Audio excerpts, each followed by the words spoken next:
सत्कारयोग गुरु रूप गुरु जी की साजी नवाजी साध संगत जी, प्यार अते अदब सहित इंजीनियर मनजीत सिंह जज्जियाणी वालों वाहिगुरू जी का खालसा वाहिगुरू जी की फतेह प्रवान होवे जी। सो साध संगत जी, अज फिर महाराज की अपार किरपा हुई है, क्योंकि वाहिगुरू की किरपा तो बगैर, अकाल पुरख की किरपा तो बगैर कोई भी जिहड़ा धार्मिक कर्म आ जां गुरु घर के दर्शन आ जां साध संगत के जो दर्शन ने वो सतगुर की किरपा तो बगैर नहीं होंगे।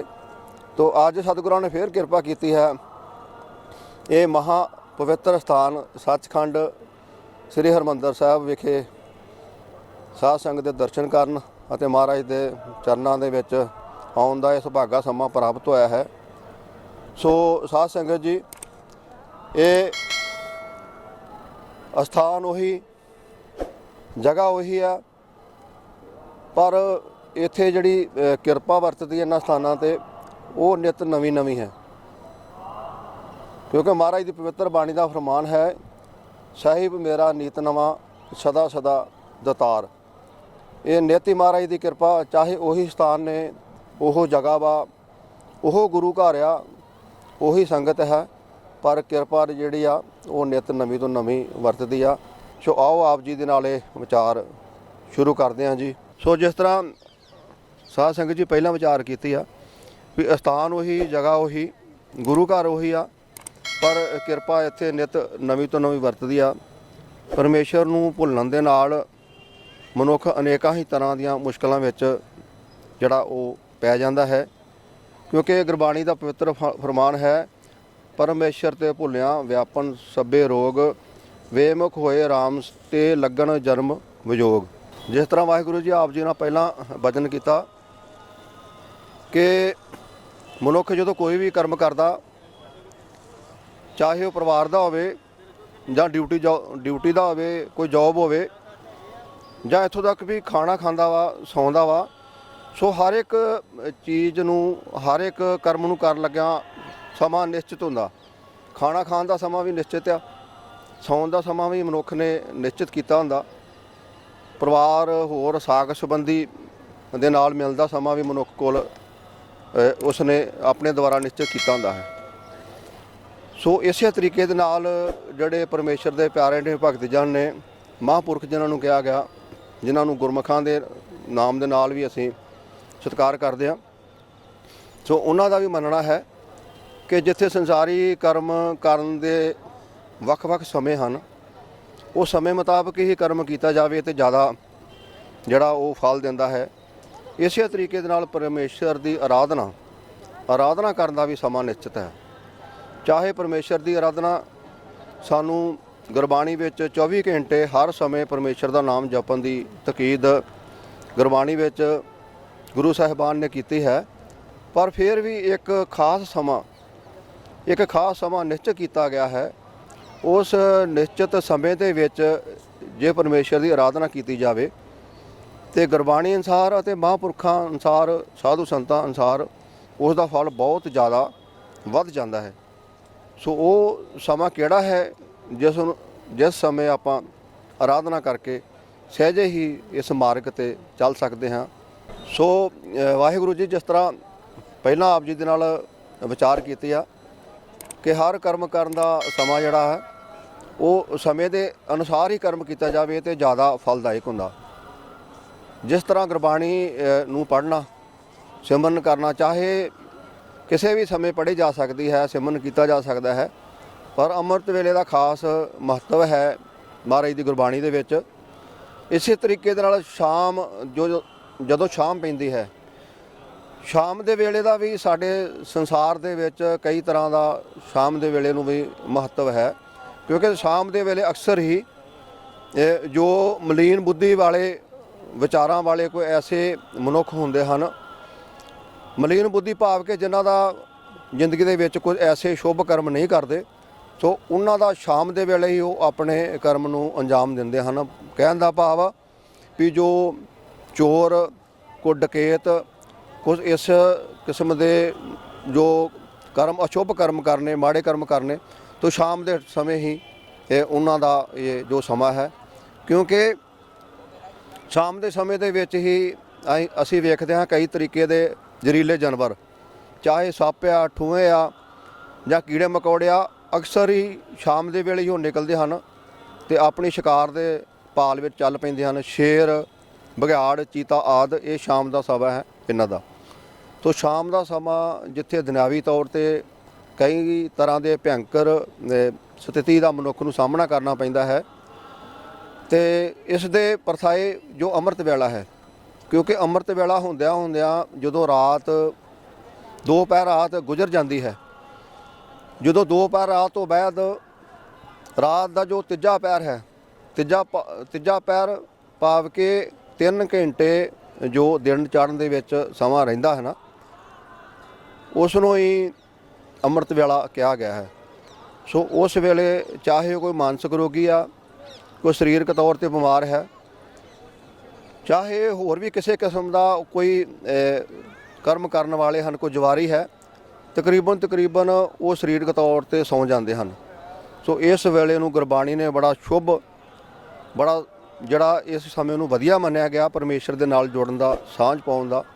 ਸੋ ਅੰਮ੍ਰਿਤ ਵੇਲੇ ਕੁਦਰਤ ਵੀ ਆਪਣਾ ਜੋ ਮਹਾਨ ਖਜ਼ਾਨਾ ਹੈ, ਕੁਦਰਤ ਵੀ ਬਾਹਾਂ ਪਸਾਰ ਕੇ ਇਸ ਅਨਮੋਲ ਖਜ਼ਾਨੇ ਨੂੰ ਕੁਦਰਤ ਵੀ ਵੰਡਦੀ ਹੈ। ਕਿਉਂਕਿ ਮਹਾਰਾਜ ਦੀ ਪਵਿੱਤਰ ਬਾਣੀ ਦਾ ਫਰਮਾਨ ਹੈ, ਚਿੜੀ ਚੌਕੀ ਚੌ ਫੁੱਟੀ ਵਗਣ ਬਹੁਤ ਤਰੰਗ।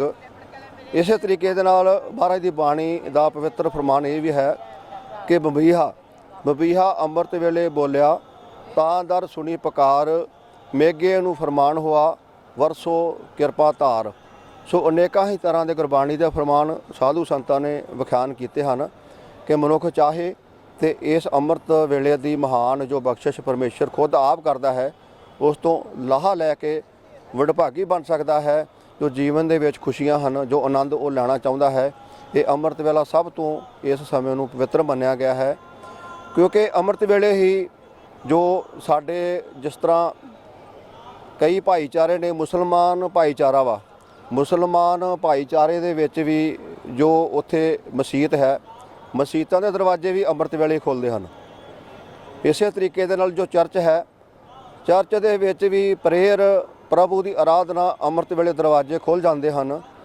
ਤੇ ਮੰਦਰਾਂ ਦੇ ਵਿੱਚ ਵੀ ਜੋ ਦਰਵਾਜ਼ੇ ਖੁੱਲ੍ਹਦਿਆਂ ਹੀ ਜੋ ਪਰਮੇਸ਼ਰ ਨੂੰ ਆਰਾਧਦੇ ਹਨ, ਜੋ ਘੰਟਿਆਂ ਦੀ ਆਵਾਜ਼ ਸੁਣਾਈ ਦਿੰਦੀ ਹੈ। ਇਸ ਤਰ੍ਹਾਂ ਗੁਰਸਿੱਖ ਜੋ ਗੁਰਮੁਖ ਨੇ, ਗੁਰੂ ਦੇ ਪਿਆਰੇ ਨੇ, ਉਹ ਵੀ ਇਸ ਸਮੇਂ ਨੂੰ ਸੰਭਾਲਦੇ ਹਨ, ਇਸ ਸਮੇਂ ਨੂੰ ਵਿਅਰਥ ਨਹੀਂ ਜਾਣ ਦਿੰਦੇ। ਕਿਉਂਕਿ ਗੁਰਬਾਣੀ ਦੇ ਵਿੱਚ ਐਸੇ ਫਰਮਾਨ ਹਨ ਕਿ ਜੋ ਇਨਸਾਨ ਅੰਮ੍ਰਿਤ ਵੇਲੇ ਸੁੱਤਾ ਰਹਿ ਗਿਆ, ਸੋ ਉਸ ਨੂੰ ਕਿਹਾ ਗਿਆ ਹੈ ਕਿ ਇਸ ਵਰਗਾ ਅਭਾਗਾ ਬੰਦਾ ਸੰਸਾਰ 'ਤੇ ਕੋਈ ਨਹੀਂ ਹੈ। ਤੇ ਜਿਸ ਮਨੁੱਖ ਨੇ ਅੰਮ੍ਰਿਤ ਵੇਲਾ ਸਾਂਭ ਲਿਆ, ਅੰਮ੍ਰਿਤ ਵੇਲੇ ਉੱਠ ਕੇ ਸਿਮਰਨ ਅਭਿਆਸ ਪਰਮੇਸ਼ਰ ਦੀ ਭਗਤੀ ਵਿੱਚ ਜੁੜ ਗਿਆ, ਸੋ ਉਸ ਵਰਗਾ ਬੰਦਾ ਖੁਸ਼ਕਿਸਮਤ ਵੀ ਇਸ ਸੰਸਾਰ 'ਤੇ ਲੱਭਣਾ ਬਹੁਤ ਔਖਾ ਹੈ। ਸੋ ਵਾਹਿਗੁਰੂ ਜੀ ਆਪ ਜੀ ਦਾ ਵਿਚਾਰ ਚੱਲ ਰਹੀ ਸੀ ਵੀ ਉਹ ਬਿਰਲੇ ਦੀ ਵਿਚਾਰ ਚੱਲ ਰਹੀ ਸੀ। ਬਿਰਲਾ ਇੱਕ ਰਾਈਸ ਅਮੀਰ ਇੱਕ ਪਰਿਵਾਰ ਨਾਲ ਸੰਬੰਧਿਤ ਸੀ, ਬਹੁਤ ਰਾਈਸ ਉਸ ਸਮੇਂ ਉਹ ਆਦਮੀ ਨੂੰ ਮੰਨਿਆ ਗਿਆ, ਕਾਰੋਬਾਰੀ ਸੀ। ਤੇ ਕੀ ਹੋਇਆ ਵੀ ਉਹ ਆਪਣੇ ਸਿਰ ਨੂੰ ਕੰਘੀ ਕਰ ਰਿਹਾ ਸੀ ਤੇ ਉਸ ਕੰਘੀ ਕਰਦਿਆਂ ਉਹਨੇ ਇੱਕ ਧੌਲਾ ਆਪਣੇ ਸਿਰ ਦੇ ਵਿੱਚ ਵੇਖਿਆ। ਸੋ ਸੋਝੀਵਾਨ ਸੀ, ਕੋ ਪੂਰਬਲੇ ਜਨਮਾਂ ਦੀ ਉਹਦੀ ਭਗਤੀ ਸੀ। ਇੱਕ ਧੌਲਾ ਵੇਖ ਕੇ ਹੀ ਵੇਖੋ ਉਸਨੇ ਕੀ ਕੀਤਾ, ਸਮਝ ਲੱਗ ਗਈ ਕਿ ਧੌਲੇ ਦਾ ਮਤਲਬ ਆ ਵੀ ਵਡੇਪਾ ਆ ਗਿਆ, ਹੋਰ ਵੀ ਧੌਲੇ ਆਉਣਗੇ, ਵਡੇਪਾ ਆਏਗਾ ਤੇ ਅੰਤ ਵਡੇਪੇ ਤੋਂ ਬਾਅਦ ਕੀ ਸਮਾਂ ਬਣਦਾ ਸਾਨੂੰ ਸਭ ਨੂੰ ਪਤਾ ਵੀ ਅੰਤ ਫਿਰ ਬੰਦੇ ਦਾ ਇਹ ਅੰਤਲੇ ਸਮੇਂ ਦੀ ਨਿਸ਼ਾਨੀ ਆ। ਸੋ ਦੱਸਦੇ ਆ ਵੀ ਉਸੇ ਟਾਈਮ 'ਤੇ ਉਹ ਆਪਣੇ ਦਫ਼ਤਰ ਦੇ ਵਿੱਚ ਪਹੁੰਚਾ ਤੇ ਉਸ ਨੇ ਆਪਣੇ ਸਾਰੇ ਹੀ ਜਿਹੜੇ ਬੰਦੇ ਜੋ ਉਹਦੇ ਕਾਰੋਬਾਰੀ ਯਾਰ ਨਾਲ ਉਹਦੇ ਮੁਲਾਜ਼ਮ ਸਨ, ਉਹਨਾਂ ਨੂੰ ਉਸ ਨੇ ਕਿਹਾ ਵੀ ਆਓ ਤੇ ਮੈਨੂੰ ਕਿਸੇ ਐਸੇ ਪੁਰਸ਼ ਦੀ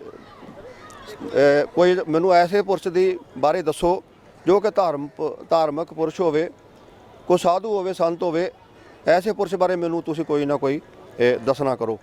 ਸੋ ਸਾਰਿਆਂ ਨੇ ਆਪਣੇ ਆਪਣੇ ਤਰੀਕੇ ਦੇ ਨਾਲ ਜਿੰਨੀ ਸਮਝੀ, ਜਿੰਨਾ ਉਹ ਜਾਣਦੇ ਸੀ ਉਸ ਨੂੰ ਦੱਸਿਆ। ਪਰ ਕੀ ਹੋਇਆ, ਉਸ ਨੇ ਕਈ ਦਿਨ ਉਹ ਜਾਂਦਾ ਵੀ ਰਿਹਾ ਪਰ ਉਹਦੀ ਤਸੱਲੀ ਨਹੀਂ ਹੋਈ। ਕਿਉਂਕਿ ਜਿੱਥੇ ਵੀ ਜਾਂਦਾ ਸੀ ਮਾਇਆ ਤੱਕ ਹੀ ਸੀਮਿਤ ਸੀ, ਮਾਇਆ ਲੈਂਦੇ ਸੀ, ਉਹਨੂੰ ਕਹਿੰਦੇ ਠੀਕ ਆ, ਪਰ ਤਸੱਲੀ ਨਹੀਂ ਹੋਈ। ਜਿਸ ਮਕਸਦ ਵਾਸਤੇ ਉਹ ਜਿਸ ਭੈ ਦੇ ਵਿੱਚ ਉਹ ਹੈਗਾ ਸੀ, ਉਹ ਭੈ ਦੂਰ ਨਹੀਂ ਕਰ ਸਕੇ। ਭਾਵ ਕਿ ਮੌਤ ਦਾ ਭੈ ਸੀ ਜੋ ਉਸ ਨੂੰ ਪੈ ਚੁੱਕਾ ਸੀ, ਔਰ ਹੈ ਵੀ ਸੱਚ। ਮਹਾਰਾਜ ਗੁਰਬਾਣੀ 'ਚ ਹੈਗਾ ਨਾ ਵੀ ਪਹਿਲਾਂ ਮਰਨ ਕਬੂਲ ਕਰ ਜੀਵਨ ਕੀ ਸਾਡ ਆਸ। ਸੋ ਮਹਾਰਾਜ ਨੇ ਇਹ ਵੀ ਕਿਹਾ ਵੀ ਪਹਿਲਾਂ ਤੂੰ ਇਸ ਮਾਰਗ 'ਤੇ ਚੱਲਣਾ ਤੇ ਮਰਨ ਨੂੰ ਕਬੂਲ ਕਰ।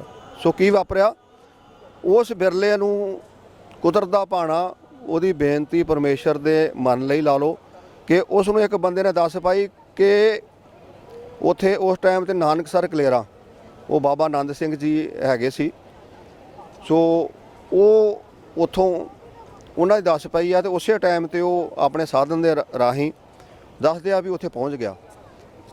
ਤੇ ਉੱਥੇ ਕਿਸ ਤਰ੍ਹਾਂ ਪਹੁੰਚਿਆ, ਕੀ ਉਹਨੇ ਵਾਰਤਾ ਕੀਤੀ, ਜਾਂਦਿਆਂ ਹੀ ਉਹਨਾਂ ਨੇ ਜਾ ਕੇ, ਮੈਂ ਸ਼ਾਰਟ ਦੇ ਵਿੱਚ ਦੱਸਾਂ, ਉਸ ਨੇ ਬਾਬਾ ਜੀ ਨੂੰ, ਸੰਗਤ ਨੇ ਕਿਹਾ ਜੀ ਬਾਬਾ ਜੀ ਬਿਰਲਾ ਆਇਆ ਹੈ, ਇਹਨੇ ਕੋ ਆਪ ਜੀ ਦੇ ਨਾਲ ਵਚਨ ਕਰਨੇ ਹਨ। ਬਾਬਾ ਜੀ ਆਂਦੇ ਹਾਂ ਬਿਰਲਿਆ ਬੋਲੋ, ਕਿਵੇਂ ਆਏ ਹੋ? ਤੇ ਉਸ ਨੇ ਕਿਹਾ ਬਾਬਾ ਜੀ ਆ ਲੜਾਈ ਲੱਗਣ ਵਾਲੀ ਹੈ ਬਾਠ ਦੀ, ਤੇ ਦੱਸੋ ਇਸ ਦੇ ਵਿੱਚ ਕੀ ਬਣੇਗਾ ਸਾਡਾ।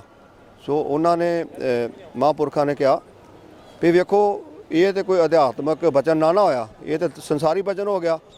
ਸੋ ਉਸ ਨੇ ਉਹਨਾਂ ਨੂੰ ਬਾਬਾ ਜੀ ਨੇ ਬਿਰਲੇ ਨੂੰ ਕਹਿ ਦਿੱਤਾ ਵੀ ਬਿਰਲਿਆ ਮੈਂ ਕੋਈ ਜੋਤਸ਼ੀ ਨਹੀਂ ਗਾ ਜੋ ਇਹੋ ਜਿਹੀਆਂ ਗੱਲਾਂ ਕਰਾਂ। ਕਹਿਣ ਦਾ ਭਾਵ ਆ ਉਸ ਦੀ ਗੱਲ ਨੂੰ ਅਣਸੁਣਿਆ ਕਰ ਦਿੱਤਾ। ਸੋ ਬਿਰਲਾ ਜੋ ਸੀ ਉਥੋਂ ਵਾਪਸ ਤੇ ਆ ਗਿਆ, ਪਰ ਉਹਦੇ ਮਨ ਦੇ ਵਿੱਚ ਤੜਪ ਜਿਹੜੀ ਆ ਵੱਧ ਗਈ। ਰਾਤ ਤੜਪ ਵੱਧ ਗਈ ਆ, ਕਹਿੰਦਾ ਵੀ ਗੱਲ ਬਣ ਸਕਦੀ ਆ, ਪਰ ਜਾਂ ਤੇ ਮੈਨੂੰ ਗੱਲ ਕਰਨ ਦਾ ਤਰੀਕਾ ਨਹੀਂ। ਸੋ ਉਸ ਨੂੰ ਕਿਸੇ ਨੇ ਦੱਸਿਆ ਵੀ ਤੁਸੀਂ ਸੇਠ ਜੀ ਇੱਦਾਂ ਜਾਓ। ਜੋ ਤਰੀਕਾ ਉਹਨਾਂ ਨੇ ਦੱਸਿਆ ਉਸੇ ਤਰੀਕੇ ਨਾਲ ਬਿਰਲਾ ਫੇਰ ਅਗਲੇ ਦਿਨ ਗਿਆ, ਤੇ ਅਗਲੇ ਦਿਨ ਜਾ ਕੇ ਤੇ ਕੀ ਕਰਦਾ, ਉਹ ਫਿਰ ਸੰਤਾਂ ਦੇ ਕੋਲ ਗਿਆ, ਬਾਬਾ ਆਨੰਦ ਸਿੰਘ ਜੀ ਦੇ ਕੋਲ ਗਿਆ, ਤੇ ਲਾਗੇ ਜਾ ਕੇ ਉਸਨੇ ਫਿਰ ਬੇਨਤੀ ਕੀਤੀ ਆ, ਤੇ ਨਾਲ ਹੀ ਇੱਕ ਥਾਲ ਲਿਆਂਦਾ ਸੀ ਜਿਸ ਦੇ ਵਿੱਚ ਕੀਮਤੀ ਹੀਰੇ ਮੋਤੀ ਜਵਾਹਰਾਤ ਪਏ ਸਨ। ਉਸ ਨੇ ਆਪਣੇ ਬੰਦੇ ਨੂੰ ਕਿਹਾ ਕਿ ਇਹ ਪਰਦਾ ਉੱਤੋਂ ਚੁੱਕ ਦੇ। ਸੋ ਪਰਦਾ ਚੁੱਕਿਆ ਵਾ ਉਸ ਬੰਦੇ ਨੇ, ਬੜੇ ਵਡਮੁੱਲੇ ਉਹਦੇ ਵਿੱਚ ਹੀਰੇ ਮੋਤੀ ਸਨ। ਸੋ ਬਾਬਾ ਜੀ ਨੇ ਥੋੜ੍ਹਾ ਜਿਹਾ ਇਹਨੂੰ ਕਿਹਾ ਵੀ ਇਹ ਕੀ ਲਿਆ, ਇਹ ਕੀ ਆ? ਤੇ ਉਸ ਨੇ ਕਿਹਾ, ਨਾਲ ਜੋ ਬਾਬਾ ਜੀ ਦੇ ਸੇਵਕ ਸਨ ਉਹਨਾਂ ਕਿਹਾ ਬਾਬਾ ਜੀ ਇਹ ਬੜੇ ਮਹਿੰਗੇ ਕੀਮਤੀ ਹੀਰੇ ਆ, ਤੇ ਲੈ ਲਈਏ, ਆਪਾਂ ਗੁਰਦੁਆਰਿਆਂ ਦੀ ਗੁਰਧਾਮਾਂ ਦੀ ਸੇਵਾ ਕਰਾ ਰਹੇ ਹਾਂ, ਤੇ ਇਹਦੇ ਨਾਲ ਤੇ ਬਹੁਤ ਸਾਰੇ ਗੁਰਧਾਮ ਬਣ ਜਾਣਗੇ, ਸੋ ਤੁਸੀਂ ਲੈ ਲਓ।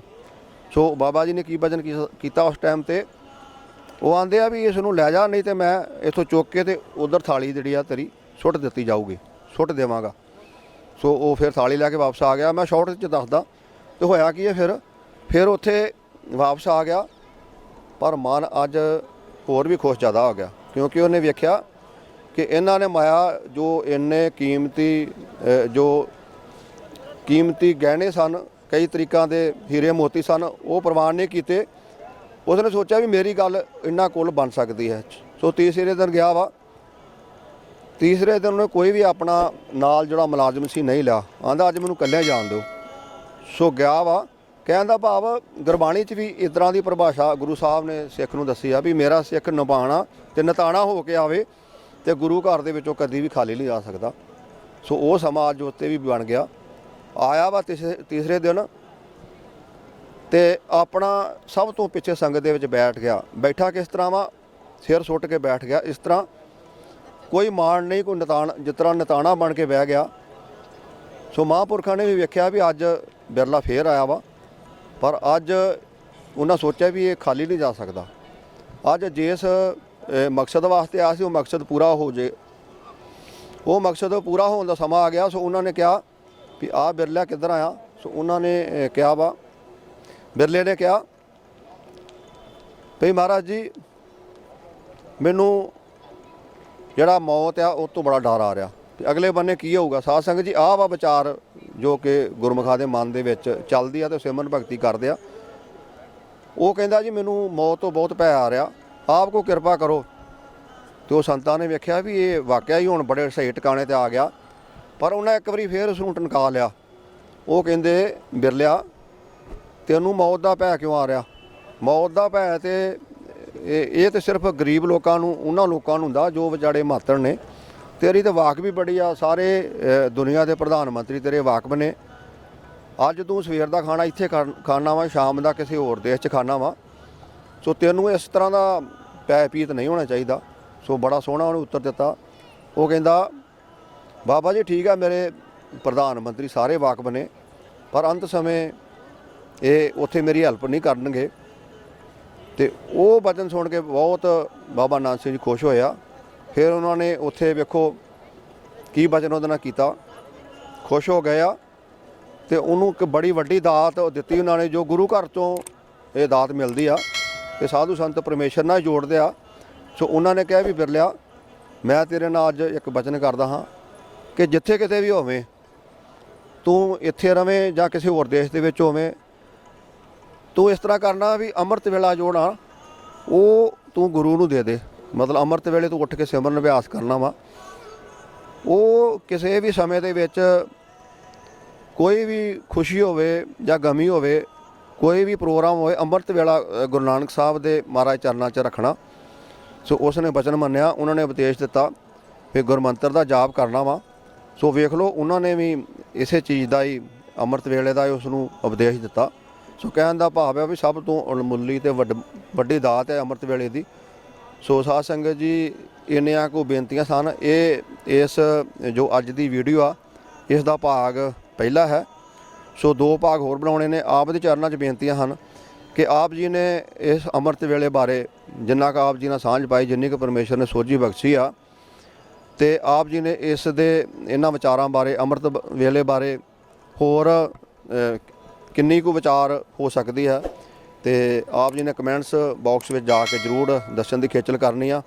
ਤੇ ਫਿਲਮ ਨੂੰ, ਇਸ ਸਾਡੀ ਵੀਡੀਓ ਨੂੰ ਲਾਈਕ ਤੇ ਸ਼ੇਅਰ ਵੀ ਕਰਨਾ, ਤਾਂ ਜੋ ਆਉਣ ਵਾਲੇ ਸਮੇਂ ਦੇ ਵਿੱਚ ਵਾਹਿਗੁਰੂ ਦੀ ਕਿਰਪਾ ਨਾਲ ਤੇ ਆਪ ਜੀ ਦੇ ਜੋ ਉਤਸ਼ਾਹ ਆਪ ਬਖਸ਼ਦੇ ਹੋ, ਉਸ ਦੇ ਨਾਲ ਇਹ ਉਤਸ਼ਾਹ ਬਣਿਆ ਰਹੇ। ਭੁੱਲਾਂ ਚੁੱਕਾਂ ਦੀ ਮਾਫੀ ਜੀ। ਵਾਹਿਗੁਰੂ ਜੀ ਕਾ ਖਾਲਸਾ, ਵਾਹਿਗੁਰੂ ਜੀ ਕੀ ਫਤਿਹ।